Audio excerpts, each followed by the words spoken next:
If you're familiar with Alesis, you probably know what this video is going to be about. Hi everyone, welcome back to the channel.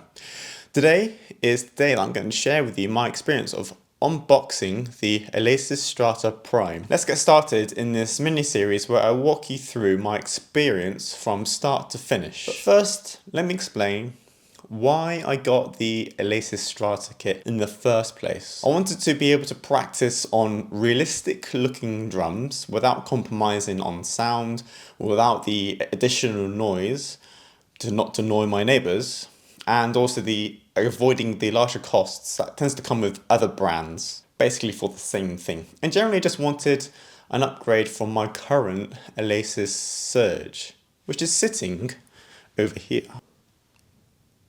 On top of that though, I wanted more flexibility, and by that I mean I wanted the comfort of being able to practice at home and not having to haul my gear up a flight of stairs every week just to practice or just to record. I wanted that flexibility where I could either record here or I record at the studio on the acoustic drums. Well, actually it's not a studio, it's a workshop that's been lent to me. But in any case, I've now got a bit more variation. Let's get into my first impressions about this compact and apartment-friendly kit. So when it arrived, I was actually pleasantly surprised by how compact it was. When I opened it, everything was neatly packed and the boxes are a good size for moving around your home. You know, I could see it fitting in most living rooms without hassle, which is perfect if you're tight on space. And so in this space that I'm in now, it's approximately 16 foot wide and 10 foot in length for where the drum kit is now, which is where I am. As you can see, there's still gaps behind me, so it's literally like the perfect space,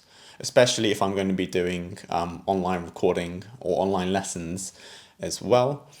So I'm pretty pleased with how it's turned out so far. But it does take up, as you can see, it goes to the end pretty much. There's only quite a small gap there where you can see where these boxes are. So it's something that you need to measure if you're going to look into it, which I did not, but I knew I had enough space anyway. So once the packaging was in, I was unboxing everything, it was time to actually set up the kit. And so the setup is going to be pretty much the same as other Alesis kits, just on a grander scale. It does come with manuals and visuals though, which is great if you're a visual learner like myself, but there wasn't a video link for the setup tutorial. But I think having a quick accessible video tutorial would make a difference just to get the frame up. It would have been helpful if I'd noticed the accessories box earlier, which is here, this little small one, because it contained the booklets, these ones. So it's got the, well, it's actually got the box contents first of all, that's good. The assembly guide, which we need in a minute, a quick start guide for the drum module, and also the most important thing, safety instructions. The assembly guide is pretty good. It's got a lot of visuals to it, so as you can see there, it's quite clear just by looking at it. But one little niggle I do have is that it does contain a lot of arrows. A lot of arrows and a lot of lettering, and I just think that's not really necessary all the time, just because it's like, it could potentially get confusing. Now let me tell you how I describe. First up, you have the middle of the frame, which is the two tallest posts, and they have 3 clamps on either side. Then in order to connect those two, you need a small crossbar. So once you've got that up, you then have to go and add the 4 longest crossbars. And once you've put those 4 long crossbars in, all you have to do then is add the remaining posts, which are the only 2 remaining posts, to connect it together, and that will be on the furthest to the left and furthest to the actual right. And then this allows the kit to actually stand up. So moving on to the sound of the drums and cymbals without the module. So at this stage, I was already tapping away after I'd tuned each drum. And yes, each drum does need to be tuned, because it has its own pitch like acoustic drums, so it's very alike acoustic drums. So let me quickly tap through the drums and cymbals and talk about my findings as I go through them. The cross stick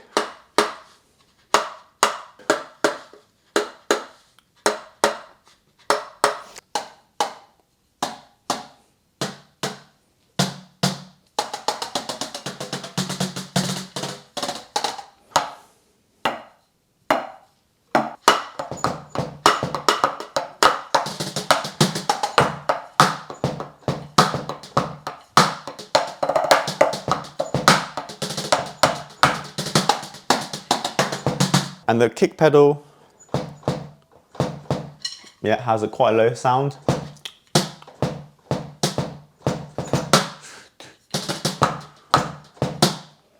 So I'm pretty pleased about the sound overall, but now it's time to say where I'm at with the setup process in this section. As you saw, I'm nearly finished with the full setup, but there's a few things to do. I need to first of all sort out the module, which will be in part 2, organize the cables, and then I need to decide on whether I'm going to stick with just the headphones or get an amplifier. Also need to think about if I'm going to record. Next up in my overall experience is about needing enough space. So I've gone over this briefly, but let me go over a little bit more about one specific thing.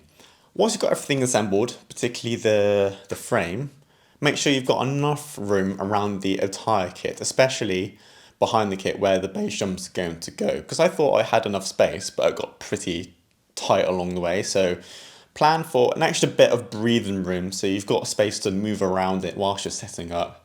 And also that you have enough space to put the bass drum behind. It seems sort of obvious, but for me, I didn't do that. I just got the frame set up and then I was like, actually, I need to move the frame back because I've got like, you know, you can see I've got a wall there. So overall, from the very beginning to getting it in and setting it up, you know, it's quite a process, but now it's pretty much in a decent position where I've only got one little thing to do left. I'm looking forward to getting the rest of it set up. A lot of it has been designed to have the acoustic drummer in mind and really trying to make this the most affordable kit whilst offering the maximum value. So this is what I've gained from, generally speaking, from just setting it up without having watched too many videos online. And so in part 2, I'll show you my experience of setting up the drum module.